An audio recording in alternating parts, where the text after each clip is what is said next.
Hi, I'm Pat Sullivan, Superintendent for the Medford School District, just here to update you on last night's school board meeting. First item up for discussion, we had Tahar in. Tahar is our food service provider. They were brought on board at the start of this school year. They gave an update on how things have been going, talked about some of the changes that they've made since coming on board. Talked about a little bit about the numbers of students eating in each building, and some of the things that they're planning for the future. We also had a consultant here to talk to us about our WRS, our Wisconsin Retirement debt that the school district has. Every municipality has, or most of them still have a little debt out there on this, and she just went over some options for paying that debt off, and we'll see her again in a month and make a final decision. We had a discussion as well on developing a soccer field in Stetsonville.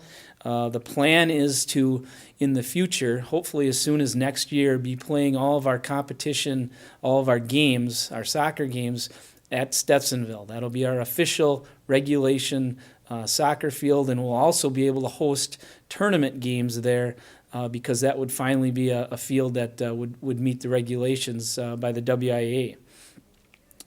We continued to talk about our movement at the board level to go paperless.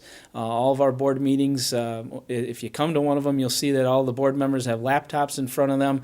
And we're doing that to cut down on the cost of copying paper and the time and labor involved in putting board packets together. And again, this is proving to be pretty successful, and we're going to continue to do that.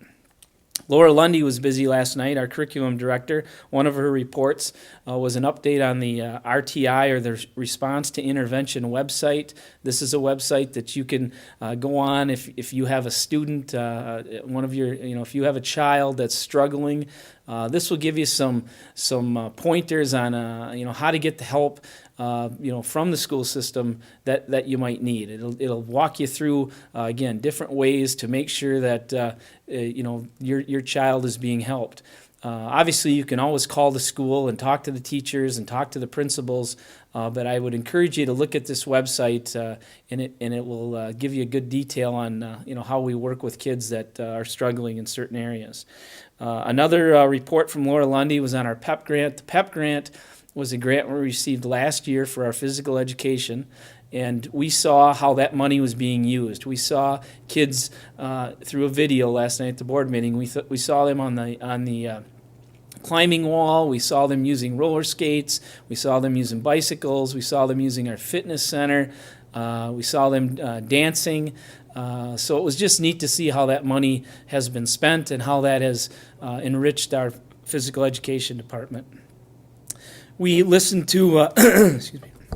Laura Lundy also presented some pet projects, and these are things we set aside about $5,000 in the curriculum the budget for teachers to bring in items of lower price tags, but probably more than they could afford just on their classroom budget. So we're looking for them to come in with new ideas, something they might have heard about, over the summer possibly, or seen another school or teacher do. And they're allowed to, bring those proposals forward, and we grant as many as we can, but the overall limit is $5,000 for all of our pet projects. So we approved some of those. We listened to the program proposals. This year we've decided to spend all of our money for a new program in one area, and that will be with Project Lead the Way, and that'll be at the high school, and that will be to enrich our technology department. This will bring in some real hands-on, cross-curricular type activities with math and science, and it'll also involve other subject areas too. But we're writing a grant for a major part of that, but we'll also need to buy new computers, 25 new computers for that program. But once we get the grant, hopefully we'll be awarded the grant. We'll be able to get money to train our teachers, buy the software for the program, and we're excited about our possibilities with that. We wrapped up by talking about two policies. One of them dealt with prescription medication, and another one dealt with bidding requirements and community use of our facilities. All of those can be seen on our website, or you can request them from the school district. That's all. That was last night's meeting. Thanks, and we'll see you maybe at the next meeting.